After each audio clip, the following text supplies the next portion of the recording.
menurut ayat Quran dan hadis Nabi itu nanti ada bermacam-macam. Ada orang beriman itu yang dimasukkan surga.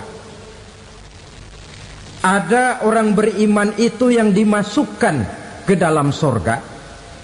Ada orang beriman itu yang disebut penduduk surga. Kenapa lain-lain, Pak? Karena waktu di dunia amalannya juga lain-lain. Ada orang beriman yang masuk surga. Ini paling murah tiketnya. Mau masuk surga? Kata Nabi begini, ma min abdin qala la ilaha illallah thumma mata ala dhalik illa dakhalal jannah. Kalau seorang hamba sudah mengucap dua kalimat syahadat, dia yakin dengan kebenaran kalimat itu sampai matinya, orang itu akan masuk surga. Abi Dzar yang waktu itu diajak bicara heran, ya Rasul kok gampang betul? Iya. Walaupun orang itu mencuri, iya. Walaupun orang itu berzina, iya. Biar dia mencuri, biar dia berzina, kalau dia sudah mengucap dua kalimat syahadat, dia yakin dengan kebenaran kalimat itu sampai matinya, itu orang akan masuk surga. Jadi masuk surga cukup dua kalimat syahadat, yakin sampai mati, masuk surga. Itu perkara masuk. Tapi kalau pertanyaannya diterusin, masuknya kapan, Pak? Nah, ini lain lagi urusannya. Sebab ada yang masuknya itu langsung, ada yang mampir dulu. Di sana tempat cuma dua, kalau tidak surga, neraka. Mau ke surga tapi mampir dulu, yang mampirnya jelas di neraka. Kenapa? Dalam hadis qudsi ada riwayat, nanti itu di akhirat, setelah Allah selesai mengatur penduduk surga masuk surga, yang neraka masuk neraka, Allah berkata kepada malaikat Malik, malaikat Malik, labaik ya Allah, itu bajingan-bajingan tengik, manusia-manusia durjana yang waktu di dunia tidak mau sujud, jauh dari ulama, gemar melakukan yang munkarat dan maksiat, hidup di tengah masyarakat selalu jadi bibit keonaran, kufur, sudah masuk neraka semua. Sudah ya Allah. Nah, kalau sudah, coba sekarang kamu masuk, Malik. Saya, iya, masuk neraka. Mau apa ya Allah? Kata Allah, akhriju minan nar man kana fi qalbihi misqala habatin min khardalin min iman. Kau masuk neraka, cari di dalam neraka orang-orang yang ada imannya walaupun kecil sebesar biji zarah, angkat mereka keluar. Masuk malaikat Malik ke neraka, cari orang yang ada imannya, korek-korek. Ya repot, udah pada gosong. Yang ada imannya diangkat ke atas, yang ada imannya diangkat ke atas, lalu dimandikan di Nahrul Hayat, namanya sungai kehidupan di akhirat nanti. Cakep lagi rupanya, bersih lagi wajahnya, apel di hadapan Allah. Kata Allah, bagaimana mas? Kapok nggak sampean? Kapok ya Allah. Nah, kalau kapok, idhab fadkhulil jannah, pergi masuk surga sana. Berangkat mereka ke surga, ketemu sama teman-temannya yang udah sampai lebih dulu, yang nggak pakai mampir lagi. Terjadi dialog. Kata teman-temannya yang udah pada nyampe duluan, mas, iya, emang baru sampai? Saya baru sampai. Memang mampir di mana dulu mas? Kita sudah lama sampai di surga. Saudara buka surah Al-Muddatsir ayat 34-35. Ma salakakum fis saqar? Kenapa kamu mampir di neraka Saqar? Qalu lam naku minal musallin. Mereka menjawab, kami mampir di neraka Saqar mas, gara-gara dulunya kami waktu di dunia ndak pernah sholat. Ndak pernah sholat? Ndak pernah. Kan rumahnya dekat masjid, cuma dekat doang mas. Sholat mah enggak saya. Enggak pernah ngasih makan fakir miskin, enggak pernah hadir di majelis taklim, pendeknya enggak pernah melakukan kebajikan, maka saya pun mampir di neraka sakor. Untung betul saya punya iman mas sedikit. Waktu hidup di dunia dulu saya pernah mengucap 2 kalimat syahadat, sekali-kalinya waktu mau kawin. Masya Allah. Untung saja kawin, kalau nggak kawin polos.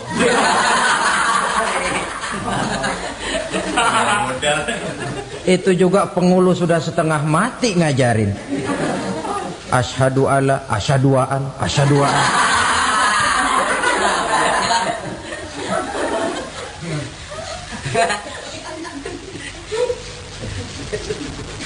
Ini namanya masuk surga, ada mampir dulu.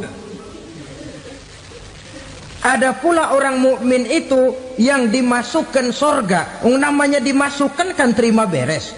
Saya masuk ke rumah, jalan sendiri, cari tempat sendiri. Saya dimasukkan ke dalam rumah, terima beres. Pokok ada di dalam, itu dimasukkan namanya. Nggak pakai mampir. Tapi tentu tiketnya lebih mahal ketimbang yang pertama tadi. Apa kata Allah? Innal ladzina amanu wa amilus salihat la ukaffiranna anhum sayyi'atihim wa la udkhilannahum jannah. Sesungguhnya orang-orang yang beriman kemudian beramal soleh, kami hapuskan segala dosa dan kesalahannya, kami masukkan mereka ke dalam surga. Lihat ayatnya, Allah yang memasukkan, kita yang dimasukkan. Tidak pakai transit, tidak usah mampir. Cuma tidak cukup syahadat, tidak cukup amanu, tapi diiringi dengan wa amilus salih. Iman, amal. Tidak cukup syahadat, lalu dibuktikan dia sholat, dia zakat, puasa, lalu dia melakukan berbagai macam kebajikan. Ini yang menyebabkan dia tidak pakai mampir di tempat yang bernama sakor. Lalu ada pula orang mukmin itu yang disebut penduduk sorga. Wah, ini sudah VIP ini. Ashabul jannah, penduduk sorga.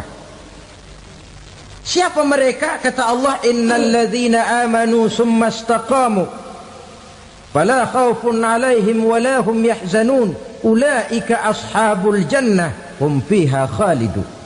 Sesungguhnya orang-orang yang beriman lalu istiqamah, tetap dalam melaksanakan perintah Allah, tidak goyang, tidak labil tapi stabil, istiqamah, mereka tidak takut dan tidak bersedih hati. Merekalah penduduk surga.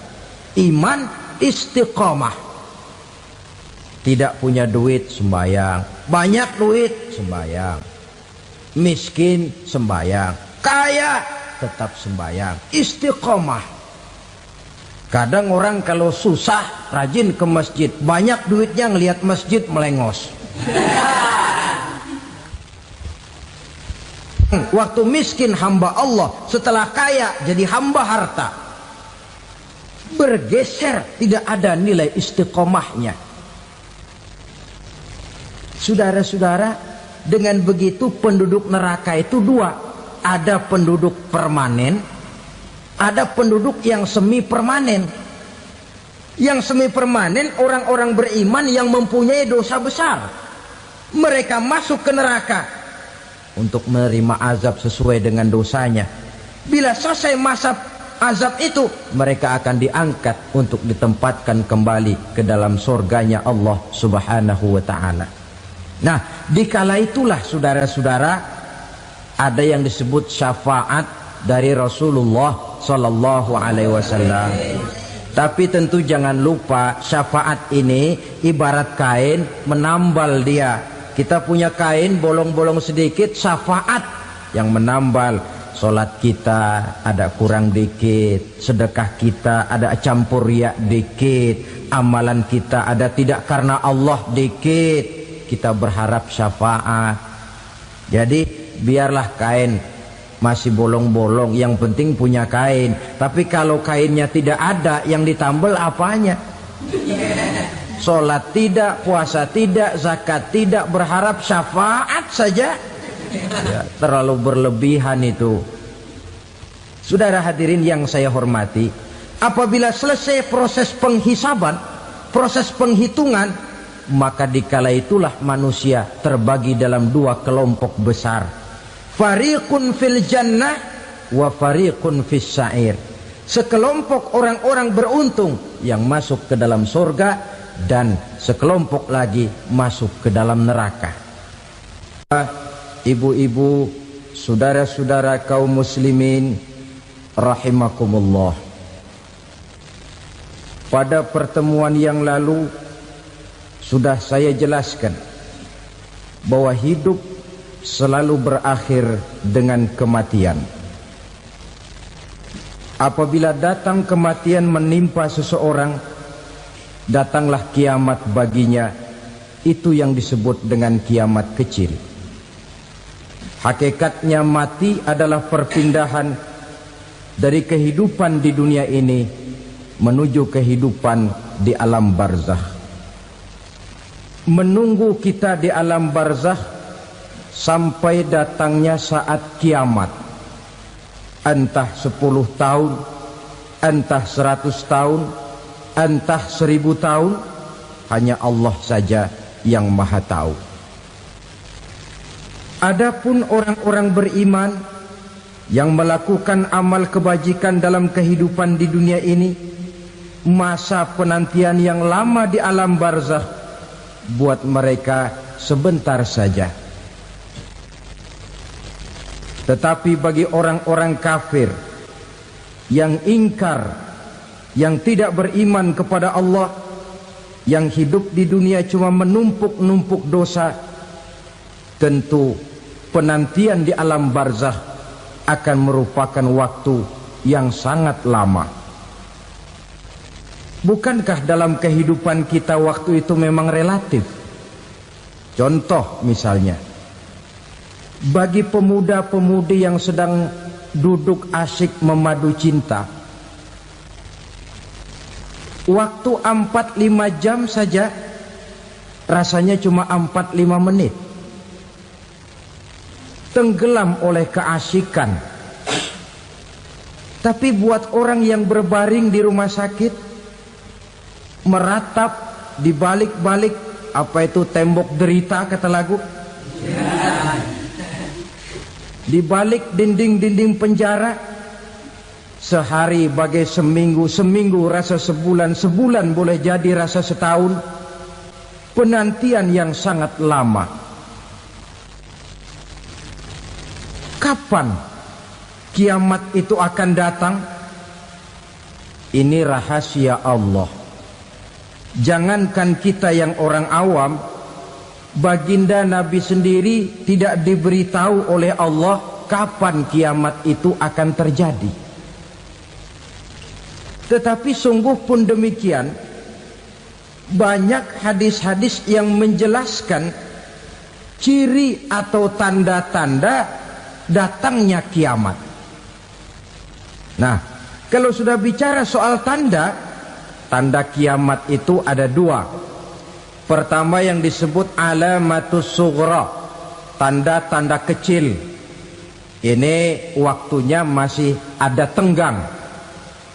Ada yang dinamakan alamatul kubra, tanda-tanda besar. Artinya kiamat sudah diambang pintu. Apa tanda-tanda kecil dari datangnya hari kiamat itu?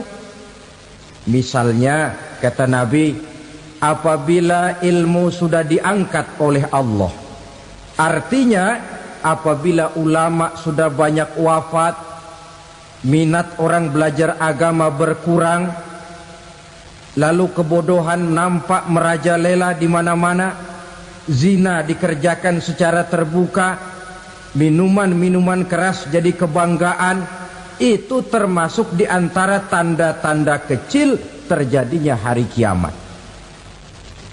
Apalagi misalnya iza waladatil ammatu rabbataha, apabila budak sudah melahirkan tuan.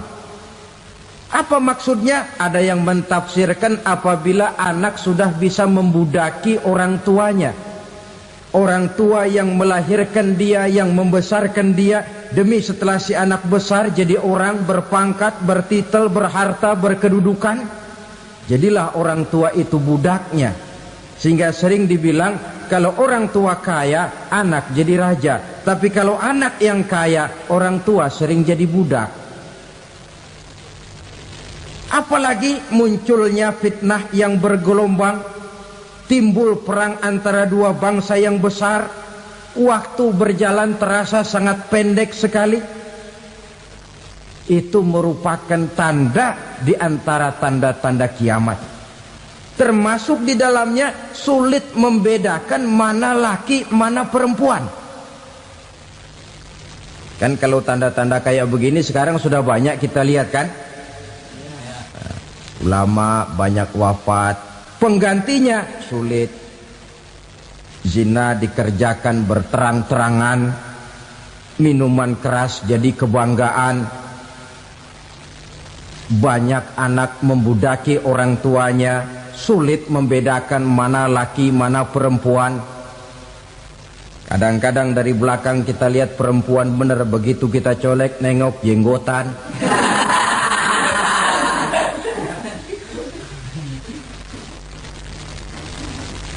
Ini termasuk tanda-tanda kecil. Masih ada tenggang sampai akan terjadinya kiamat itu. Nah, yang dimaksud dengan tanda-tanda besar, ini tanda besar artinya kiamat sudah diambang pintu. Pertama, matahari terbit dari sebelah barat. Apabila matahari sudah terbit dari arah sebelah barat, tertutuplah sudah pintu taubat. Bersabda Nabi kita, la taqumus sa'atu hatta tatlu'a syamsu min maghribiha. Tidak akan datang hari kiamat sampai matahari terbit dari arah sebelah barat. Fa iza tala'at, manakala matahari telah terbit dari arah sebelah barat, wara'ahan nasu, manusia banyak menyaksikan itu, amanu ajma'un, mereka pun lalu beriman. Yang tadinya kafir, yang tadinya ingkar, yang tadinya membangkang, setelah melihat matahari terbit dari sebelah barat, buru-buru beriman, berlomba-lomba mengucap dua kalimat syahadat. Tapi apa yang terjadi? Kata Nabi, wadzalika hina la yanfa'u nafsan imanuha lam takun amanat min qabl. Hari itu adalah hari yang iman sudah tidak berguna lagi bagi seseorang apabila sebelumnya memang dia tidak pernah beriman. Au kasabat fi imaniha khaira, atau beriman tetapi tidak pernah melakukan kebajikan di dalam keimanannya itu. Hari yang sudah kasib, hari yang sudah terlambat, beriman tidak akan ada gunanya lagi. Ini pelajaran buat kita. Sebelum sang surya terbit dari sebelah barat, sebelum nafas sampai di tenggorokan, artinya pintu taubat masih terbuka. Kalau dua hal itu sudah terwujud, nafas sudah sampai di kerongkongan atau matahari sudah terbit dari arah sebelah barat, tertutuplah sudah pintu taubat. Tak ada lagi gunanya pangkat, jabatan, harta, bahkan beriman pun dalam suasana macam itu. Too late, kata orang Kulon. Sudah terlambat. Matahari terbit dari arah sebelah barat. Itu tanda besar, artinya kiamat sudah diambang pintu. Lalu apalagi tanda besar? Munculnya Dajjal. Dajjal artinya pendusta-pendusta yang menyesatkan manusia. Ada dua macam Dajjal, saudara. Ada Dajjal kecil. Ini Dajjal kelas teri. Kalau ini sejak zaman Rasulullah sudah ada itu. Tiap zaman ada. Di zaman Rasulullah misalnya ada yang bernama Aswad al-Unsi dari Yaman. Ada yang namanya Musailamah Al-Kazzab dari Yamamah. Ada yang namanya Ibnu Sayyad dari Madinah. Ini dajjal-dajjal di zaman Rasul.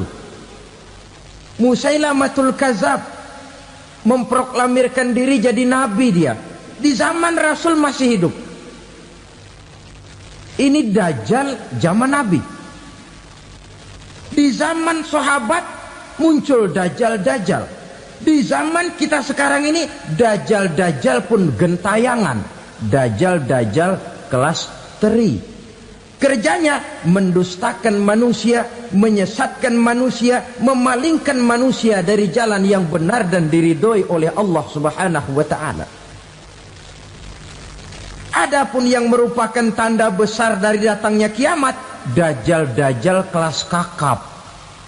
Pembohong-pembohong besar yang menyesatkan masyarakat manusia berpaling dari jalan Allah mengikuti jalan mereka. Apa sih ciri dajjal itu? Kata Nabi dalam hadis Bukhari Muslim, inna dajjala, sesungguhnya yang namanya dajjal itu yakhruju, satu saat akan muncul mendekati hari kiamat. Wa inna ma'ahu ma'an, si dajjal ini membawa air. Wa naran, dan juga membawa api. Dua simbol. Di tangan yang satu dia bawa air, di tangan yang satu dia bawa api. Wa ammal ladzi yarahu an-nasu ma'an fanarun, adapun yang orang banyak lihat air, hakikatnya adalah api. Yang dilihat api, hakikatnya adalah air. Oleh sebab itu, kalau api yang ditawarkan, ambillah air. Kalau air yang ditawarkan, pilihlah api. Maksudnya apa ini? Ini bahasa simbol, saudara-saudara. Dajjal bicaranya seolah-olah untuk kepentingan manusia. Menawarkan surga. Surga yang dia tawarkan hakikatnya neraka. Hai manusia, kalau kau mau bahagia, jangan dekat-dekat dengan agama. Solat itu tidak efektif dan efisien, tidak produktif dari segi ekonomi itu. Menghadiri majelis taklim cuma buang-buang waktu. Tahajud, tasbih, tahlil, baca Quran, apa itu? Pekerjaan mubazir saja. Hidup ini cuma sekali, masa yang cuma sekali, manfaatkan dengan sebaik-baiknya. Mumpung, dibawanya sifat mumpung tetapi dalam pengertian yang sangat negatif. Bicaranya seolah-olah untuk kepentingan manusia, tetapi sebenarnya menjerumuskan manusia. Menawarkan air tapi sebenarnya api. Menawarkan api tapi hakikatnya air. Buat apa kamu sholat? Buat apa kamu bayar zakat? Buat apa kamu puasa? Surga yang dicanangkan dajjal hakikatnya neraka. Neraka yang digambarkan dajjal pada dasarnya adalah surga. Jadi memutarbalikkan fakta itu kerjaan dajjal. Yang hak jadi batil, yang batil dibilang hak, yang benar jadi salah, yang salah malah jadi benar. Tuntunan disuruh jadi tontonan, tontonan malah menjadi tuntunan. Itu pekerjaan dajjal profesinya. Zamannya Nabi Adam, dajjalnya kan iblis. Betul? Betul. Apa sih gang kerayuan iblis itu? Allah setelah menciptakan Nabi Adam kan bilang, Adam, kau dan istrimu Hawa tinggal di surga ini. Seluruh fasilitas yang ada di surga persilahkan kau nikmati. Satu yang tidak boleh, jangan coba-coba dekati pohon khuldi. Dekat saja jangan, apalagi sampai memetiknya. Datang dajjal yang namanya iblis ini. Adam, kamu tahu nggak kenapa tidak boleh makan buah khuldi? Ya nggak tahu, pokoknya saya dilarang. Bodoh kamu Dam. Khuldun artinya kekal. Kalau kamu makan itu buah, kau akan kekal di surga buat selamanya. Allah tidak kepengen, maka dilarang kamu makan buah khuldi. Kalau kau ingin kekal di surga Adam, makan saja. Saya bicara begini ini untuk kepentingan kamu Adam. Ini kan ciri-ciri Dajjal. Bicaranya sih seolah-olah untuk kepentingan Nabi Adam, hakikat sebenarnya menjerumuskan Nabi Adam supaya ingkar dan melanggar larangan dari Allah Subhanahu wa ta'ala. Jadi setelah muncul Dajjal, timbul kekacauan-kekacauan di masyarakat. Banyak yang terpengaruh, terpedaya dan terpesona. Termasuk mereka yang memproklamirkan diri jadi nabi, mereka yang memproklamirkan diri jadi rasul di zaman sesudah Rasulullah wafat. Itu adalah Dajjal. Maka saya ingatkan, kalau di zaman kita sekarang ini ada orang ngaku jadi nabi, ada orang ngaku jadi rasul, biar bahasa Arabnya kental, Quran hafal, hadis ribuan hadis hafal, biar pakai serban sampai menyengser ke tanah, bahasa Arabnya fasih, tapi dia mengaku jadi nabi, jadi rasul, kita umat Islam wajib tidak percaya. Wajib untuk tidak percaya. Itulah Dajjal zaman kita sekarang ini. Tidak mustahil mereka datang mempengaruhi orang awam supaya berpaling dari Rasulullah, mengikuti mereka.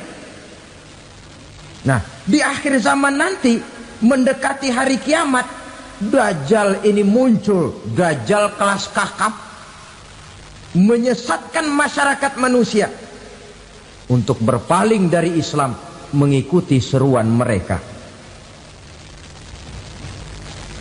Apalagi di antara datangnya kiamat itu, tanda yang besar itu, turunnya Nabiullah Isa Al-Masih, putra Maryam.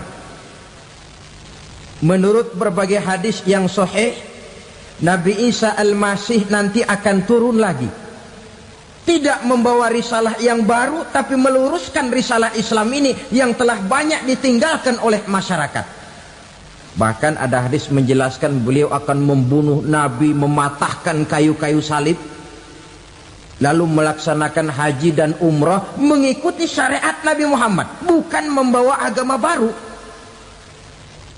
Menjadi semacam mujaddid, reformer, menyelamatkan manusia dari bisikan Dajjal. Bahkan ada riwayat yang menjelaskan bahwa Nabi Isa berhasil mengalahkan Dajjal, mengembalikan masyarakat manusia kembali kepada ajaran Islam yang datang dari Allah, dibawa oleh Rasulullah sallallahu alaihi wasallam. Dengan kata lain, turunnya Nabi Isa bukan sebagai nabi dan rasul baru, tetapi mengikuti syariat Nabi kita Muhammad sallallahu alaihi wasallam. Saudara hadirin, ibu-ibu hadirat yang saya hormati, kemudian apalagi di antara tanda-tanda besar akan datangnya kiamat itu? Keluarnya asap atau awan. Kata Nabi, inna min asrati sa'ah dukhanan yamla'u ma bainal masyriqi wal maghrib. Di antara tanda-tanda kiamat, munculnya awan antara langit dan bumi. Ini pun diperkuat dalam surah Ad-Dukhan ayat 10.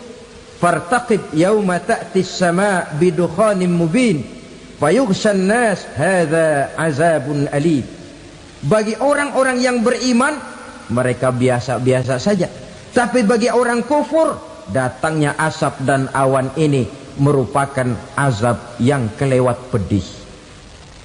Barangkali sedikit mendekati gambaran tentang azab yang pedih ini, saya ingatkan alam pikiran kita kepada peristiwa yang belum lama terjadi. Pernah dengar berita bocornya reaktor nuklir di Chernobyl, Uni Soviet? Pernah dengar? Nah, bocornya reaktor nuklir di Chernobyl yang mengakibatkan ratusan bahkan sangat mungkin ribuan nyawa. Cuma satu reaktor. Bagaimana kalau seluruh cadangan nuklir yang dimiliki oleh para negara adikuasa ini diledakkan? Bahkan yang konon menurut catatan cadangan nuklir yang dimiliki bersama oleh Amerika dan Rusia sekarang ini sudah sanggup memusnahkan 6 miliar manusia, 1,5 kali lebih banyak dari jumlah manusia yang nongkrong di permukaan bumi ini. Saudara-saudara hadirin yang saya hormati, lalu saat mendekati hari kiamat, apalagi tandanya? Setelah Nabi Isa wafat, pada saat turunnya yang kedua kali, lalu Allah meniupkan angin sejuk. Semua orang-orang beriman, orang-orang baik wafat, sehingga penghuni bumi ini cuma tinggal lagi terdiri dari orang-orang kafir. Tidak ada lagi di bumi ini yang bisa mengucapkan Allah. Sehingga dalam hadis qudsi itu ada keterangan, innallaha azza wa jalla yaqulu li Israfil.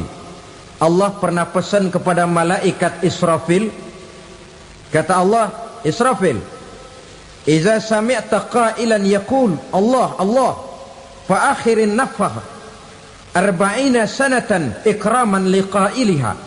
Hai Israfil, apabila kau dengar di permukaan bumi masih banyak orang yang mengucapkan Allah Allah, maka tunda sangkakala kiamat itu 40 tahun. Untuk apa? Ikraman liqailiha, menghormati orang yang mengucapkan Allah Allah itu. Wah, jadi karena sekarang masih banyak yang mengucapkan Allah, besar hatilah kita, masih jauh kiamat itu. Tapi jangan lupa, kiamat pribadi, kiamat kecil itu yang gak kita sangka-sangka. Ajal datang mencabut nyawa, itu kiamat pribadi, dan itu yang pasti kita hadapi, dan itu yang membuat kita tidak boleh bersikap main-main di dalam kehidupan sekarang ini. Saudara hadirin yang saya hormati, tidak ada lagi orang-orang muslim. Seluruh penduduk dunia ini kafir. Lalu terciptalah struktur sosial yang berlandaskan prinsip hidup semau gue. Bakal terjadilah prinsip di mana yang kaya menyantap yang miskin, yang kuat menindas yang lemah. Hidup sudah bagaikan di rimba belantara, berlaku hukum rimba, siapa yang kuat dia yang menang, siapa yang lemah menjadi mangsa. Timbul kekacauan, maksiat merajalela, munkarat menjadi-jadi, sehingga isi bumi ini penuh dengan segala macam perbuatan dosa. Tidak ada perlunya lagi alam diperpanjang temponya. Datang saat yang sudah dijanjikan oleh Allah Azza wa Jalla, maka terjadilah yang disebut kiamat kubra, kiamat besar, kiamat ancur-ancuran. Bagaimana kejadian ini dimulai? Dalam surah Az-Zumar ayat 68, Allah subhanahu wa ta'ala berfirman, wa nufikha fis suri fasa'iqa man fis samawati wa man fil ardi illa man sya'allahu. Maka manakala ditiuplah sangkakala, terkejutlah seluruh yang ada di langit dan seluruh yang ada di bumi. Bila saat kiamat datang, Allah perintah malaikat Israfil, Israfil, tiup sangkakalamu. Ditiuplah sangkakala oleh malaikat Israfil. Yang akibat daripada tiupan itu, seluruh yang ada di langit, seluruh yang ada di permukaan bumi terkejut. Yang ada di langit siapa? Malaikat kan. Bayangin aja kalau malaikat kaget, apalagi kita. Terkejut seluruh makhluk yang ada di bumi, yang ada di langit mendengar suara sangkakala itu. Bunyinya tidak sanggup kita bayangkan dahsyatnya. Ledakan nuklir, ledakan neutron, belum apa-apa ketimbang bunyi sangkakala malaikat Israfil ini. Nah, lalu mendengar bunyi sangkakala ini, gemparlah makhluk, kacaulah alam. Bumi gempa, planet-planet bertabrakan, gunung meletus, air laut tumpah ke darat, angin topan bertiup, halilintar menyambar. Lalu semua yang bernama hidup mati total. Mati bareng tanpa persiapan. La haula wala quwata illa billah. Saya kadang-kadang dalam tafakur bermohon, ya Allah, mudah-mudahan saya enggak nemuin kiamat beneran. Ngeri. Tidak bisa kita bayangkan macam apa suasana seperti itu. Allah saja banyak memberikan gambaran, misalnya Al-Qari'ah, wa mal qari'ah, wa ma adraka mal qari'ah. Kejadian yang menggemparkan. Tahukah kamu apa kejadian yang menggemparkan itu? Yauma yakunun nasu kal farasil mabsus wa takunul jibalu kal ihnil manfus. Pada saat itu manusia berterbangan bagai kupu-kupu, gunung berterbangan seperti kapas ditiup angin. Gunung saja macam kapas, konon lagi manusia. Kematian total, mulai semut sampai gajah mati, jin mati, iblis mati, malaikat mati. Malaikat saja mati. Saudara hadirin yang saya hormati, kematian total yang tanpa persiapan. Orang bilang, Pak, kalau mati bareng begitu yang repot malaikat maut dong ya. Cabut sana, cabut sini. Itu kalau menurut logika kita, mestinya begitu menurut logika. Tapi logika juga yang nggak perlu serepot itu. Sebab untuk mematikan listrik di wilayah DKI, di wilayah Jakarta, nggak perlu tiap rumah didatengin, matiin, ya lama. Cukup dari kantor pusatnya saja PLN tekan satu tombol, gelaplah seluruh Jakarta. Saudara hadirin yang saya hormati, kematian total. Lalu setelah kematian total, planet-planet juga mati, dalam arti tidak bergerak dan beredar. Angin mati, dalam arti tidak bertiup. Air mati, dalam arti tidak ada riak gelombang. Pokoknya semua mati. Kullu nafsin za'iqatul maut. Semua yang bernafas mati. Dalam ayat lain, kullu man 'alaiha fan. Semua yang ada di permukaan bumi fana. Yang kekal cuma Allah Subhanahu wa ta'ala. Yang paling belakang mati, malaikat maut dan malaikat Israfil. Tapi mati juga sesuai dengan janji Allah. 10 lamanya. Tidak dijelaskan oleh Abi Hurairah 40 jam, apa 40 hari, apa 40 tahun. Hadis-hadis cuma menyebutkan 40 saja. Sunyi alam, yang tinggal cuma Allah saja lagi. Ketika itu Allah berseru-seru, katanya, limanil mulkul yauma. Siapa para penguasa hari ini? Mana itu raja-raja dan penguasa yang dulu mengaku jadi Tuhan? Fir'aun. Mana Fir'aun sekarang?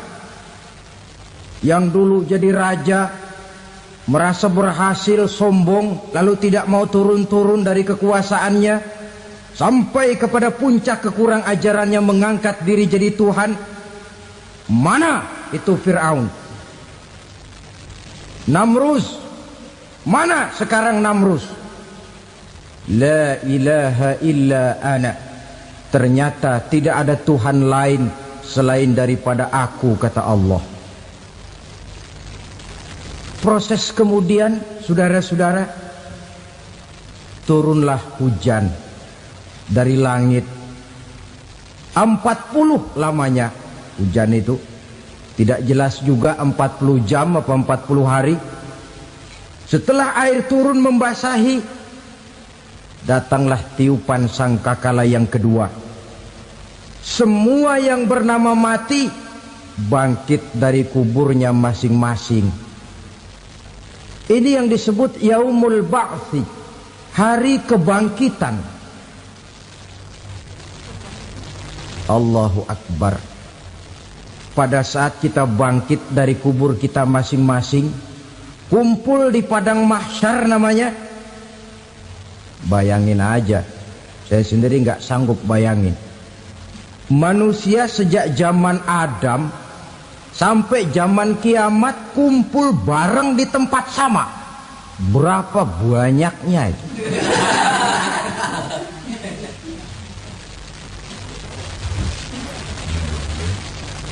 Dan yang luar biasa menurut satu riwayat, pada saat bangkit itu, Masya Allah, roman muka kita berubah, disesuaikan dengan amalan kita waktu di dunia ini. Barang siapa yang waktu di dunia amalannya itu amalan tikus, di akhirat nanti dia bangkit dari kubur, mukanya seperti muka tikus. Gagah betul badannya, tapi mukanya seperti tikus. Kenapa? Amalannya waktu di dunia seperti amalan tikus. Apa amalan tikus itu? Suka ngegeragoti barang yang sudah disimpan rapi-rapi.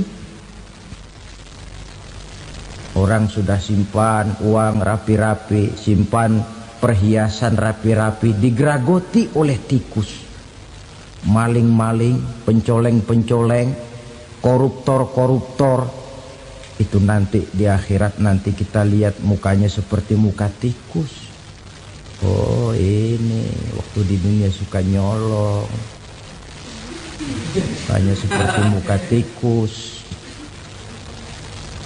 Barang siapa yang waktu di dunia ini amalannya itu amalan macan, dia akan bangkit nanti mukanya seperti muka macan. Apa amalan macan? Macan itu amalannya menang-menangan. Orang yang mau menang saja nggak mau mengalah. Coba lihat di hutan. Kenal hutan nggak? Di hutan, raja hutan di mana-mana pasti macan. Betul kan? Betul. Padahal hutan belum pernah bikin pemilihan umum. Tapi macan tidak peduli ada pemilihan umum apa tidak, pokok saya raja. Sebab apa? Macan jadi raja itu bukan karena benar, tapi karena kuat jadi raja. Setelah dia jadi raja, rakyat hutan yang mesti dilindungi malah dimakan oleh raja macan. Kambing rakyat hutan dimakan oleh macan. Ayam rakyat hutan dimakan oleh macan. Itu nanti kita lihat di akhirat itu mukanya seperti muka macan, gagah betul. Lalu barang siapa yang di dunia ini amalannya itu seperti amalan anjing, nanti dia punya muka seperti muka anjing. Apa amalan anjing? Pertama, anjing itu kalau disuruh jaga rumah, dia tidak bisa membedakan mana maling, mana tamu. Biar yang datang maling, kalau bawa tulang, anjing kalem. Yang kedua, anjing itu akan setia kepada siapa saja yang memberinya roti. Siapa yang memberinya roti, itulah majikannya. Apa kata majikannya, pasti dia laksanakan. Soal benar atau salah, dia tidak peduli. Setelah anjing dapat roti, dia tidak punya pilihan lain kecuali bilang, abdi mah kumaha juragan wae ayeuna mah.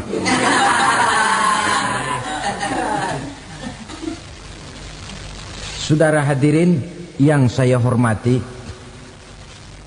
berkumpul di padang mahsyar, tiap orang sibuk dengan persoalannya masing-masing. Matahari waktu itu didekatkan oleh Allah. Panas luar biasa. Ada yang saking panasnya itu mencucurkan peluh keringat sampai sebatas mata kakinya. Ada yang keringatnya sampai sedengkulnya. Ada yang keringatnya sampai sepusatnya. Ada yang keringatnya mengalir sampai sebahunya. Ada yang kelelap oleh keringatnya sendiri, sementara orang di sampingnya nggak apa-apa. Bergantung lagi amalan dia waktu di dunia ini. Saudara-saudara, sebagian orang dalam kepanikan padang mahsyar berombong-rombong datang mereka menghadap Nabi Adam. Ya Adam, anta abal bashar. Hai Adam, Tuhan adalah bapak moyang manusia. Kami sebentar lagi akan disidang, dimintakan pertanggungan jawab. Tolonglah kami, hai Adam. Kata Nabi Adam, jangankan nolongin sampean, saya sendiri tanggung jawab di hadapan Allah ketika dulu tidak boleh makan khuldi, saya serobot. Sudahlah, urus diri masing-masing saja, nafsi. Begitu kata Nabi Nuh, begitu kata Nabi Ibrahim. Tiap orang bertanggung jawab sendiri-sendiri. Ketika itulah saudara-saudara, nikmatnya menjadi umat Nabi besar Muhammad sallallahu alaihi wasallam. Sebab apa? Walaupun menurut abjad kita ini umat paling belakang, paling belakang kita ini toh, karena Nabi Muhammad adalah Nabi akhir, tapi akan dihisap lebih dulu, lewat di atas sirat lebih dulu, masuk surga lebih dahulu ketimbang umat-umat belakangan. Ketika Rasul mendekati ajal, beliau tanyakan itu kepada malaikat Jibril. Malaikat Jibril berkata, Muhammad jangan khawatir, Allah sudah berjanji, inni haramtul jannata ala sairil anbiya hatta tadkhulaha anta wa haramtuha ala sairil umami hatta tadkhulaha ummatuka. Surga aku haramkan buat seluruh nabi kecuali kalau engkau Muhammad sudah masuk ke dalamnya, dan surga aku haramkan buat seluruh umat kecuali kalau umatmu Muhammad sudah masuk ke dalamnya. Logikanya, walaupun menurut abjad kita umat paling belakang, bakal dihisap paling dulu, lewat di atas sirat paling dulu, masuk surga paling dulu, kalau mampir ke neraka juga paling dulu. Ya resiko. Jangan mau enaknya aja paling dulu. Saudara hadirin yang saya hormati, setelah masa kebangkitan itu jangan dikira begitu bangkit langsung diperiksa. Masih menunggu menanti ribuan tahun perhitungan padang mahsyar untuk sampai kepada proses yang disebut yaumul hisab, hari perhitungan. Seorang demi seorang bakal dipanggil. Bayangkan saja, kita se-RT saja di absen, kadang-kadang perlu waktu lama. Ini manusia sejak zaman Nabi Adam sampai datang hari kiamat, satu demi satu disidang di hadapan Qadhi Rabbul Jalil. Status sosial copot sudah waktu itu. Yang pernah jadi hartawan di situ tidak lagi kelihatan kehartawanannya. Yang pernah jadi jenderal tidak lagi dipanggil jenderalnya. Yang ustadz tidak lagi dipanggil al-mukarramnya. Seluruh status sosial selesai. Dipanggillah kita seorang demi seorang menghadap Qadhi Rabbul Jalil. Bagaimana proses penghisaban itu? Pertama, proses tanya jawab. Di antaranya ada hadis menyatakan, lan tazula qadama 'abdin yaumal qiyamah hatta yus'ala an arba'i khisalin. Besok di hari kiamat tidak akan bergeser telapak kaki seorang hamba sampai dia ditanya lebih dulu tentang 4 persoalan. Tentang ilmunya. Kemana ilmu itu diamalkan? Tentang umurnya. Di mana umur itu dihabiskan? Tentang masa mudanya. Kemana masa muda itu dipakai? tentang hartanya, dari mana harta itu didapat dan kemana harta itu dibelanjakan. Ini termasuk proses tanya jawab. Jadi kalau istilah pengadilan dunia, nama Fulan bin Fulan. Kamu waktu di dunia diberikan umur panjang untuk apa? Pernah mengalami masa muda, kemana kau habiskan masa remajamu? Kau diamanahkan ilmu, dengan apa ilmumu kau amalkan? Kau diberikan harta, dari mana harta kau dapat, kemana kau belanjakan? Tak seorang pun yang bisa mungkir. Sebab apa? Dikala itu yang menjadi saksi bukan orang. Yang menjadi saksi adalah seluruh anggota badan kita. Tangan bicara, kaki jadi saksi terhadap seluruh amalan yang pernah kita kerjakan pada saat kehidupan di alam dunia ini. Selesai proses tanya jawab, lalu diperlihatkan buku catatan kita waktu hidup di dunia ini. Jangan lupa Allah itu menyiapkan 2 superkomputer kepada kita. Sebelah ditempelin sebelah kanan, yang sebelah tempelin di sebelah kiri. Komputer itu namanya Raqib dan Atid. 2 malaikat yang apabila baik kita lakukan, refleks saja akan menulis kebajikan kita. Jahat kita kerjakan akan tertulis. Catatan itu nanti diperlihatkan kepada kita. Waduh, alangkah malunya pada saat diperlihatkan catatan kita, buku rapot kita merah melulu. Barangkali diperiksa sambil diomelin, brengsek lo. Buku merah melulu begini, bagaimana waktu hidup di dunia? Tidak cukup diperlihatkan buku catatan kehidupan, rekaman kehidupan. Rekaman kehidupan kita secara utuh sejak terlahir sampai ajal datang merenggut nyawa. Barangkali mirip dengan video sekarang ini, di mana terekam dengan baik seluruh kegiatan kita, sejak yang sekecil-kecilnya sampai kepada yang sebesar-besarnya. Untuk kemudian kita pun menerima balasan. In khairan fa khairun wa in syarran fa syarrun. Kalau baik ya baik balasannya, kalau jahat ya jahat juga balasannya. Catatan-catatan kita diberikan. Kalau banyak kebajikannya diberikan di tangan kanan dengan cara yang halus. Kalau banyak kejahatannya diberikan dari sebelah kiri atau dilempar dari belakang. Itulah sebabnya sejak di dunia ini kita sudah mohon kepada Allah. Ketika berwudu membasuh tangan kanan, apa kita bilang? Allahumma a'tini kitabi biyamini wa hasibni hisaban yasira. Ya Allah, berikan saya kitab di tangan kanan, dan kalau saya memang perlu dihisap, hisaplah saya yang seringan-ringannya. Tangan kiri berlindung kita kepada Allah, jangan sampai diberikan kitab di tangan kiri atau dari arah sebelah belakang. Wa a'udzubika an tu'tiya kitabi bishimali aw min wara'i zuhri, dari arah sebelah belakang. Na'udzubillah min dzalik. Setelah selesai lewat proses penghisaban, lewat mizan, timbangan, maka yang sudah selesai dihisab itu bergeraklah menuju sirat, jembatan yang terbentang menuju surga melalui neraka.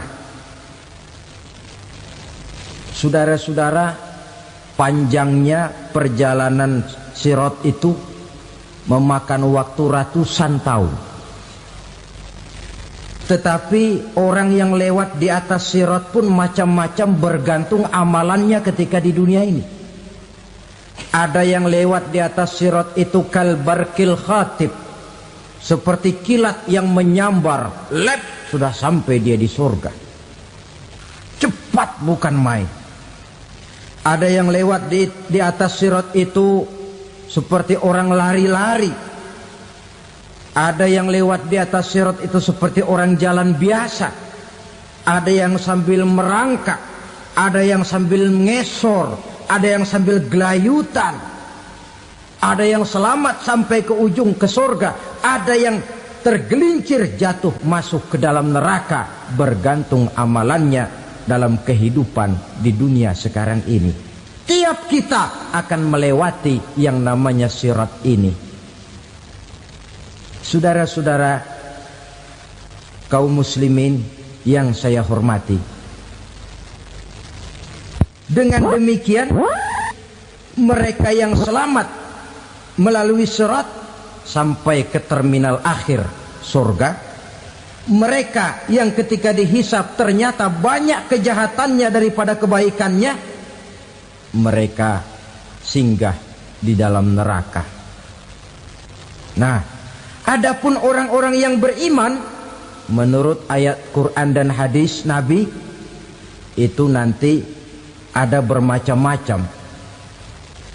Ada orang beriman itu yang dimasukkan surga. Ada orang beriman itu yang dimasukkan ke dalam surga.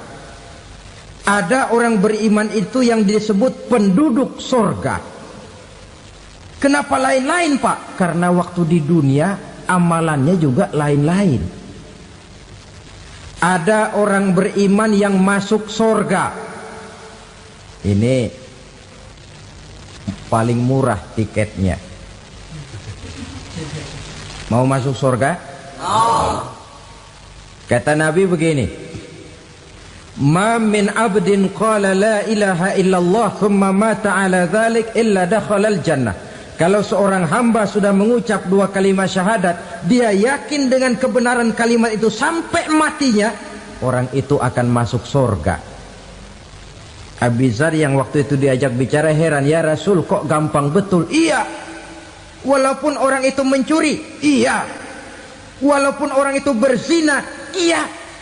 Biar dia mencuri, biar dia berzina, kalau dia sudah mengucap dua kalimat syahadat, dia yakin dengan kebenaran kalimat itu sampai matinya, itu orang akan masuk surga. Jadi masuk surga cukup dua kalimat syahadat, yakin sampai mati, masuk surga. Itu perkara masuk. Tapi kalau pertanyaannya diterusin, masuknya kapan, Pak? Nah, ini lain lagi urusannya.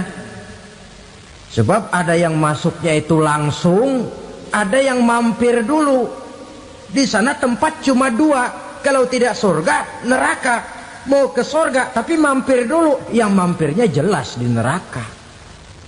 Kenapa? Dalam hadis qudsi ada riwayat, nanti itu di akhirat, setelah Allah selesai mengatur penduduk surga masuk surga, yang neraka masuk neraka, Allah berkata kepada malaikat Malik, malaikat Malik, labaik ya Allah, itu bajingan-bajingan tengik, manusia-manusia durjana yang waktu di dunia tidak mau sujud, jauh dari ulama, gemar melakukan yang munkarat dan maksiat, hidup di tengah masyarakat selalu jadi bibit keonaran, kufur, sudah masuk neraka semua. Sudah ya Allah. Nah, kalau sudah, coba sekarang kamu masuk, Malik. Saya, iya, masuk neraka. Mau apa ya Allah? Kata Allah, akhriju minan nar man kana fi qalbihi misqala habatin min khardalin min iman. Kau masuk neraka, cari di dalam neraka orang-orang yang ada imannya walaupun kecil sebesar biji zarah, angkat mereka keluar. Masuk malaikat Malik ke neraka, cari orang yang ada imannya, korek-korek. Ya repot, udah pada gosong. Yang ada imannya diangkat ke atas, yang ada imannya diangkat ke atas, lalu dimandikan di Nahrul Hayat, namanya sungai kehidupan di akhirat nanti. Cakep lagi rupanya, bersih lagi wajahnya, apel di hadapan Allah. Kata Allah, bagaimana mas? Kapok nggak sampean? Kapok ya Allah. Nah, kalau kapok, idhab fadkhulil jannah, pergi masuk surga sana. Berangkat mereka ke surga. ketemu sama teman-temannya yang udah sampai lebih dulu, yang nggak pakai mampir lagi. Terjadi dialog. Kata teman-temannya yang udah pada nyampe duluan, "Mas, iya, emang baru sampai?" Saya baru sampai." "Memang mampir di mana dulu, Mas? Kita sudah lama sampai di surga." Saudara buka surah Al-Muddatsir ayat 34-35. "Masalakakum fis saqar?" Kenapa kamu mampir di neraka Saqar? Qalu lam naku minal musallin.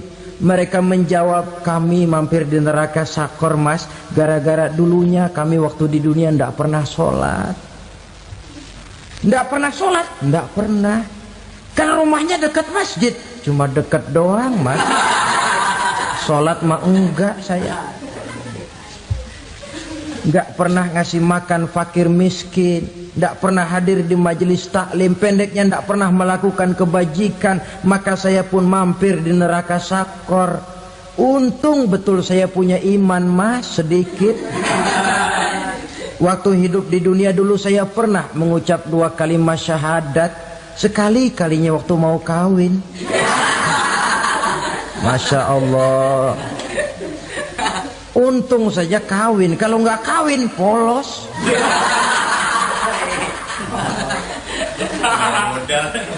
Itu juga pengulu sudah setengah mati ngajarin. Asyhadu alla, asyaduaan, asyaduaan.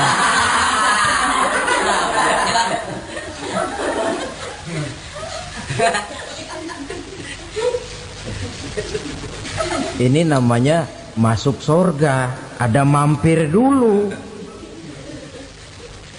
Ada pula orang mukmin itu yang dimasukkan surga. Namanya dimasukkan kan terima beres. Saya masuk ke rumah, jalan sendiri, cari tempat sendiri. Saya dimasukkan ke dalam rumah, terima beres, pokok ada di dalam, itu dimasukkan namanya. Nggak pakai mampir.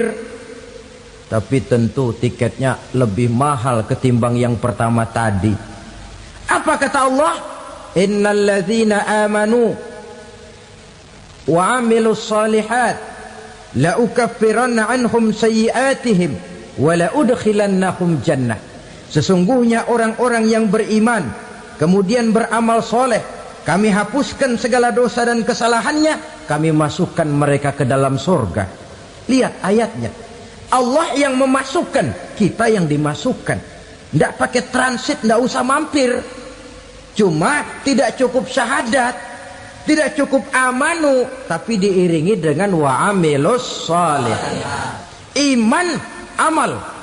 Tidak cukup syahadat, lalu dibuktikan dia sholat, dia zakat, puasa, lalu dia melakukan berbagai macam kebajikan.